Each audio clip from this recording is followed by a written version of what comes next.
दोस्तों, पीपल के वृक्ष को जल चढ़ाने से कौन सा पुण्य मिलता है, आइए जान लेते हैं। एक नागिन के उद्धार की इस महान कथा के माध्यम से समुद्र की गहराइयों में स्थित क्षीर सागर, वहां का दृश्य अत्यंत दिव्य और मनोहर था। क्षीर सागर में लहरों के बीच में शेषनाग की शैया पर भगवान विष्णु सुकून से विराजमान थे। उनका नीलवर्णी शरीर देवी आभा बिखेर रहा था।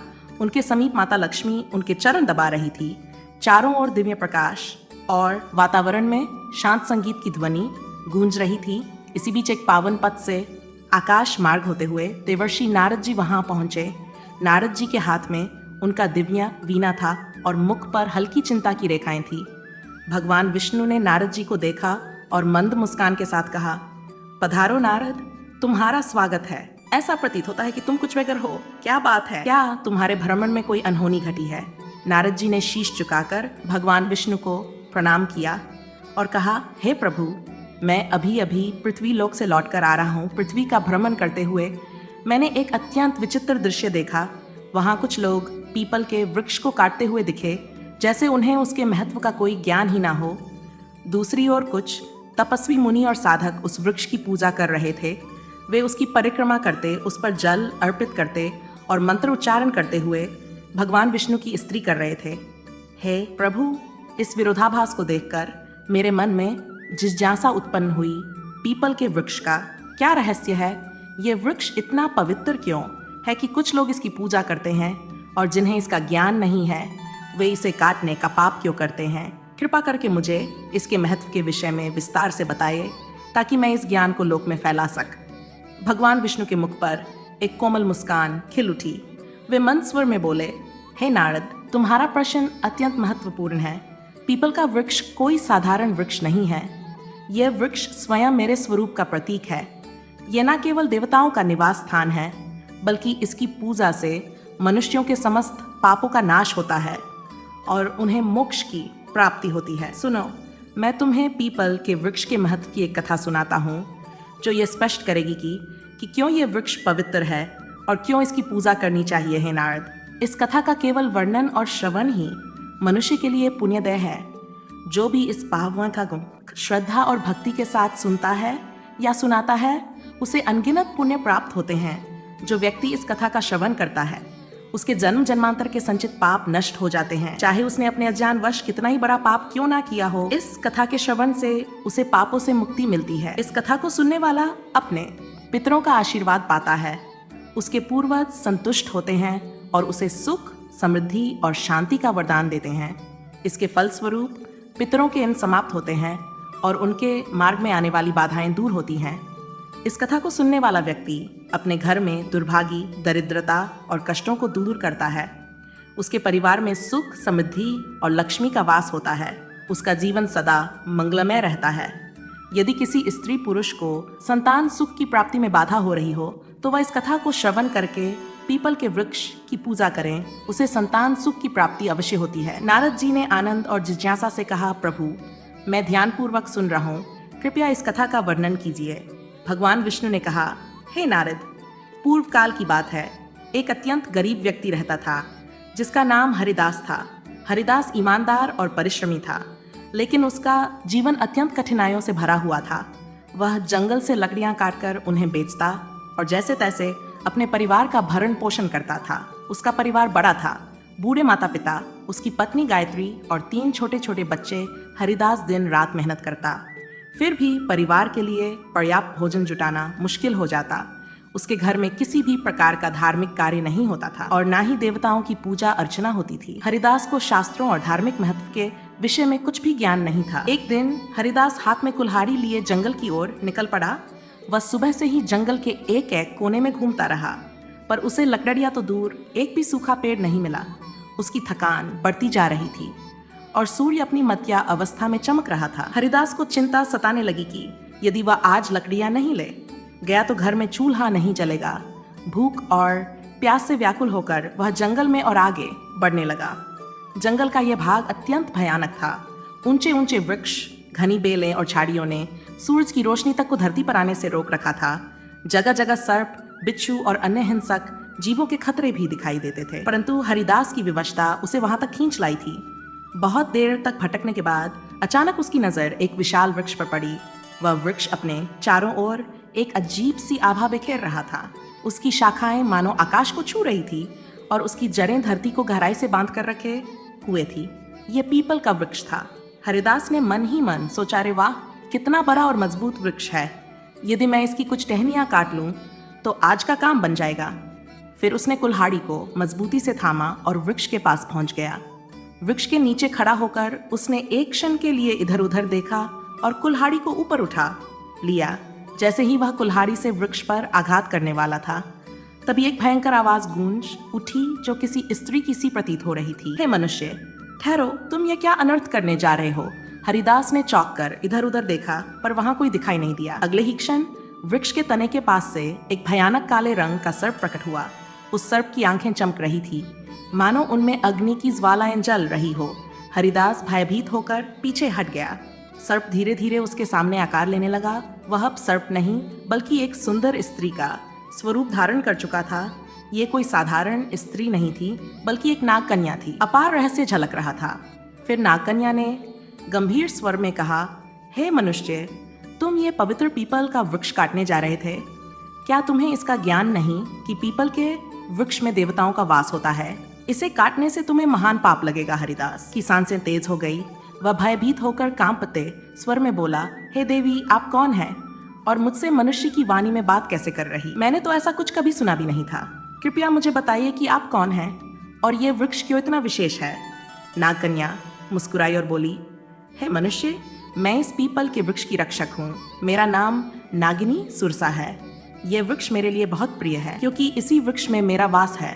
परंतु इस वृक्ष के साथ मेरा ये जुड़ाव केवल इस जन्म का नहीं है बल्कि एक पुरानी कथा का परिणाम है। सुनो, मैं तुम्हें अपने पूर्व जन्म की कथा सुनाती हूँ। ये कहते हुए नागकन्या सुरसा का चेहरा गंभीर हो गया। उसकी आंखों में अतीत का एक गहरा रहस्य चमक उठा। हरिदास विस्मय और जिज्ञासा से उसकी ओर देखने लगा क्योंकि यह सब उसके लिए अत्यंत अद्भुत और विचित्र था। नागकन्या ने अपना वृतांत आरंभ किया। नागकन्या ने गहरी सांस ली और हरिदास की ओर देखते हुए कहा, हे मनुष्य, पिछले जन्म में मेरा नाम सुमति था। मैं एक प्रतिष्ठित वैश्य परिवार में जन्मी थी। मेरे पिता एक धनवान व्यापारी थे और मेरे विवाह का आयोजन उन्होंने बड़ी धूमधाम से किया। मेरा विवाह एक पुण्यात्मा और ज्ञानी वैश्य पुत्र से हुआ जिसका नाम धर्मपाल था। मेरे पति अत्यंत धार्मिक प्रवृत्ति के थे और अनाज का व्यापार करते थे। उनका जीवन सादा लेकिन धर्म और सत्कर्म में लीन था, किंतु मैं उनके गुणों से सर्वथा विपरीत थी। मेरा स्वभाव अत्यंत स्वार्थी और अहंकारी था। मैं ना तो अपने पति का आदर करती थी और ना ही किसी प्रकार के धर्म कर्म में रुचि रखती थी। मुझे देवी देवताओं की पूजा व्यर्थ प्रतीत होती थी। मेरा मन सदा सांसारिक सुखों और धन संपत्ति में लिप्त रहता। मेरे पति मुझे समझाते रहते कि हमें जीवन में पुण्य के कार्य करने चाहिए, देवताओं की पूजा करनी चाहिए, किंतु मैं उनकी बातों को हमेशा अनसुना कर देती। हमारे गांव के पास एक मुनि का आश्रम था। वह आश्रम शांत, पवित्र और प्रकृति की छाव में बसा हुआ था। वहां के वातावरण में एक अलौकिक शांति थी। मुनि ने अपने आश्रम के आंगन में एक छोटा सा पीपल का वृक्ष लगाया हुआ था। गांव के लोग वहां नियमित रूप से पूजा करने आते थे। वे पीपल के वृक्ष के चारों ओर दीप जलाते, जल चढ़ाते और उसकी परिक्रमा करते। उनका विश्वास था कि इस वृक्ष में भगवान विष्णु का वास है और उसकी पूजा करने से उनके पितर प्रसन्न होते हैं। लोगों की श्रद्धा और भक्ति से वह वृक्ष बहुत ही कम समय में विशाल हो गया। एक दिन की बात है, मैं उस आश्रम के पास से गुजर रही थी। वे एक ब्राह्मण अत्यंत श्रद्धा से उस पीपल वृक्ष की पूजा कर रहा था। वह वृक्ष के तले जल चढ़ा रहा था और मंत्रोच्चार कर रहा था। ये दृश्य देखकर मैं ठहाका मारकर हंसने लगी और कटु स्वर में कहा, अरे ब्राह्मण, तुम मूर्खों की तरह इस वृक्ष की पूजा क्यों कर रहे हो? ये तो केवल एक पेड़ है, ना फल देता है ना फूल। क्या ये पेड़ किसी काम का भी है? ये व्यर्थ का डोंग है। तुम्हारी पूजा का कोई लाभ नहीं है। मेरे शब्द सुनकर वह ब्राह्मण अत्यंत शांत भाव से मेरी ओर देखता रहा। फिर वह गंभीर स्वर में बोला, हे देवी, तुम्हारा अज्ञान ही तुम्हारे इस नहीं कि ये पीपल का वृक्ष मात्र एक साधारण वृक्ष नहीं है। इस वृक्ष में स्वयं भगवान विष्णु का वास होता है। ये वृक्ष जीवित है और अत्यंत पवित्र है। इसकी पूजा करने से भगवान विष्णु प्रसन्न होते हैं। इसके तले जल चढ़ाने से पितरों का आशीर्वाद प्राप्त होता है। अनेक जन्मों के पाप इस वृक्ष की पूजा से समाप्त हो जाते हैं। ये वृक्ष मानव जीवन के लिए वरदान स्वरूप है। उस ब्राह्मण की बातों ने मेरे अहंकार को और भड़का दिया। मैंने कटु शब्दों में उसका और उस वृक्ष का उपहास किया। मैं क्रोध में आकर उस वृक्ष के पास पहुंची और व्यंग्यपूर्ण स्वर में कहा, देखते हैं तुम्हारा ये वृक्ष कितना महान है। ये कहकर मैंने आवेश में आकर पीपल के वृक्ष को लात मार दी। जैसे ही मेरी लात उस वृक्ष को लगी, उसी क्षण एक विचित्र घटना घटी। मेरे पैर से लेकर शरीर के अन्य अंगों में जलन होने लगी। वह जलन असहनीय थी। मैंने देखा कि मेरे शरीर में परिवर्तन हो रहा था। धीरे धीरे मेरा रूप बदलने लगा। मेरी त्वचा काली पड़ने लगी और देखते ही देखते मैं एक भयानक सर्पिनी में परिवर्तित हो गई। नागिनी का रूप धारण करके मैं वहीं पर चीखने चिल्लाने लगी। मेरी चीख पुकार सुनकर आश्रम के मुनि वहां आ गए। मैं उनके चरणों में गिर पड़ी और रोते हुए अपनी व्यथा मैंने उनसे विनती की कि मुझे इस श्राप से मुक्ति दिलाए। मुनि गंभीर स्वर में बोले, हे स्त्री, तुमने घोर पाप किया है। पीपल के वृक्ष को अपवित्र करना और उसका अपमान करना भगवान विष्णु का अपमान है।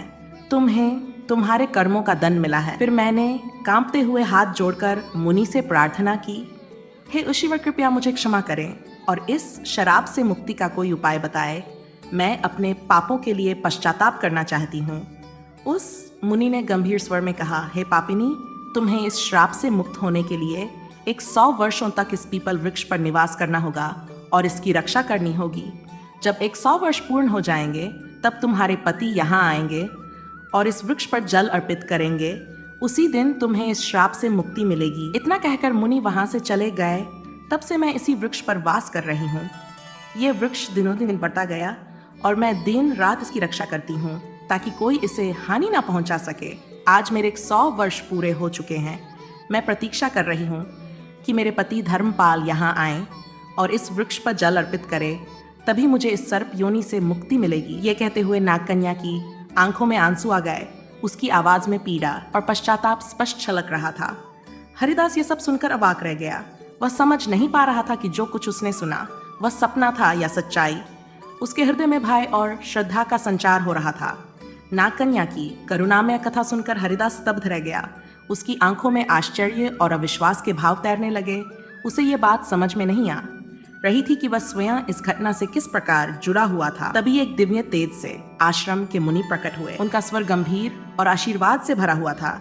मुनि ने हरिदास की और देखते हुए कहा, हे हरिदास, यह सब तुम्हारे पूर्व जन्म के कर्मों का ही परिणाम है। क्या तुम जानना चाहते हो कि तुम इस नाग कन्या के जीवन में क्या स्थान रखते हो? हरिदास ने विस्मय से मुनि की ओर देखा और कांपते स्वर में कहा, हे ईश्वर, कृपया मुझ पर कृपा करें और मेरे जन्मों के रहस्य का ज्ञान दें। यह सब क्या हो रहा है? मैं इस नाग कन्या के साथ किस प्रकार जुड़ा हूँ? मुनि ने अपनी आंखें बंद की और उनके मुख पर एक गंभीर आभा उभरी। फिर उन्होंने कहना आरंभ किया, हे हरिदास, सुनो तुम्हारे पूर्व जन्म की कथा। इस नाग कन्या जिसका नाम सुमति है, इसका पति तुम ही थे। उस जन्म में तुम धर्मपाल नामक एक पुण्यात्मा व्यापारी थे। तुमने सुमति से विवाह किया था और उसका जीवन संवारने का हर संभव प्रयास किया। तुम एक धर्मनिष्ठ और सत्यवादी व्यक्ति थे। तुमने सुमति को सद्मार्ग पर लाने के लिए अनेक प्रयास किए, किंतु वह तुम्हारे प्रयासों की उपेक्षा करती रही। हरिदास ने आश्चर्य और अविश्वास के साथ कहा, क्या मैं इस नागकन्या का पति था? मुनि ने मुस्कुराते हुए कहा, हरिदास, सुमति ने अपने अहंकार और अज्ञान के कारण पीपल के वृक्ष का अपमान किया था, जिसके कारण उसे सर्प योनि का श्राप मिला। किंतु भगवान विष्णु ने तुम्हारे पुण्य कर्मों के कारण ये नियम बनाया कि केवल तुम्हारे हाथों से जल अर्पित होने पर ही सुमति को इस श्राप से मुक्ति मिलेगी। तुम यहाँ तक केवल अपनी नियति के कारण आए हो। तुम्हारा आज यहाँ आना संयोग नहीं है, बल्कि यह विधि का विधान है। सुमति जो अब तक चुपचाप खड़ी थी, मुनि की बात सुनकर हरिदास के चरणों में गिर पड़ी। उसकी आंखों से आंसुओं की धार बहने लगी। वह कांपते स्वर में बोली, हे स्वामी, मैं अपने पूर्व जन्म के पापों के लिए आपसे क्षमा मांगती हूँ। मेरे अहंकार और अज्ञान के कारण मैंने आपको दुख पहुंचाया और इस पीपल वृक्ष का अपमान किया। किंतु आज मैं आपसे एक बार फिर प्रार्थना करती हूँ, कृपया इस पवित्र वृक्ष पर जल अर्पित कर मुझे इस श्राप से मुक्त करें। हरिदास की आंखों में करुणा भर आई। उसने नागकन्या के प्रति कोई क्रोध या घृणा नहीं दिखाई, बल्कि उसके हृदय में श्रद्धा और सहानुभूति का भाव जाग उठा। उसने मुनि की ओर देखा और कहा, हे ईश्वर, मुझे बताइए मैं इस पुण्य कार्य को कैसे पूरा करूं? मुनि ने हरिदास को पीपल वृक्ष के पास ले जाकर कहा, हे वत्स, इस वृक्ष पर श्रद्धा से जल अर्पित करो और भगवान विष्णु का स्मरण करो। इससे तुम्हारे पूर्व जन्म के बंधन समाप्त हो जाएंगे और सुमति को भी मुक्ति मिलेगी। हरिदास ने पास ही रखे कलश से जल भरा। वह पीपल वृक्ष के सामने खड़ा हुआ और अपने मन में भगवान विष्णु का ध्यान करते हुए जल अर्पित करने लगा। जैसे ही उसने जल की धार पीपल पल की जड़ों में चढ़ाई, एक अद्भुत घटना घटी। पीपल वृक्ष के नीचे एक दिव्य प्रकाश फैला और नागकन्या का सर्प रूप धीरे धीरे नष्ट होने लगा। स्थान पर एक सुंदर तेजस्वी स्त्री प्रकट हुई। उसका चेहरा चमक रहा था, मानो वह स्वयं एक देवी हो। सुमति ने हाथ जोड़कर हरिदास और मुनि को प्रणाम किया। सुमति ने कहा, हे स्वामी, आपके पुण्य और भगवान विष्णु की कृपा से मुझे आज इस अभिशाप से मुक्ति मिली है। मैं आपके प्रति कृतज्ञ हूँ। आपने न केवल मेरे पापों का प्रायश्चित करवाया, बल्कि मुझे मोक्ष के मार्ग पर ले आए। मुनि ने आशीर्वाद देते हुए कहा, हे सुमति, अब तुम स्वर्ग लोक को प्रस्थान करो। तुम्हारे इस श्राप का अंत हो चुका है। भगवान विष्णु तुम्हें आशीर्वाद दें। सुमति ने एक बार फिर पीपल वृक्ष की परिक्रमा की और वहां से दिव्य प्रकाश के साथ स्वर्ग लोक को प्रस्थान कर गई। इस घटना के बाद हरिदास के जीवन में बड़ा परिवर्तन आया। उसने पीपल वृक्ष की महिमा को समझा और प्रतिदिन उसका पूजन करने लगा। उसने अपने परिवार को भी धर्म के मार्ग पर चलने की प्रेरणा दी। वह जान गया कि पवित्र वृक्षों का सम्मान और देवताओं का स्मरण जीवन को सफल बनाता है। भगवान विष्णु ने पीपल वृक्ष के महत्व की कथा समाप्त की। उनके मुख पर करुणा और दिव्यता का तेज झलक रहा था। देवर्षि नारद जी अत्यंत भाव विभोर होकर बैठे थे। उन्होंने भगवान विष्णु की स्तुति करते हुए कहा, हे प्रभु, आपने पीपल वृक्ष की महिमा और ये कथा सुनाकर मेरी जिज्ञासा को शांत किया। मैं धन्य हो गया। इस कथा से यह स्पष्ट हुआ कि मनुष्य अपने अज्ञान और अहंकार के कारण ही पाप के मार्ग पर चलता है, किंतु आपकी कृपा से ही उसका उद्धार संभव है। ये वृक्ष न केवल पवित्र है, बल्कि स्वयं आपका दिव्य स्वरूप है। भगवान विष्णु मुस्कुराते हुए बोले, हे नारद, यह सत्य है, पीपल का वृक्ष सृष्टि का जीवन है। इसकी जड़ में मैं स्वयं निवास करता हूँ। तने में भगवान शिव का वास है और शाखाओं ब्रह्मा का। इस वृक्ष की पूजा करने से मनुष्य त्रिदेव का आशीर्वाद प्राप्त करता है। जो भी इस कथा को श्रद्धा से सुनेगा, सुनाएगा अथवा पीपल के वृक्ष की पूजा करेगा, उसे मेरे परम धाम की प्राप्ति होगी। उसके समस्त पापों का नाश होगा और उसे जीवन में सुख, शांति तथा परलोक में मोक्ष का हे आशीर्वाद मिलेगा। नारद जी ने कहा, हे प्रभु, मैं अविलंब पृथ्वी लोक पर जाऊंगा और इस कथा का प्रचार करूंगा।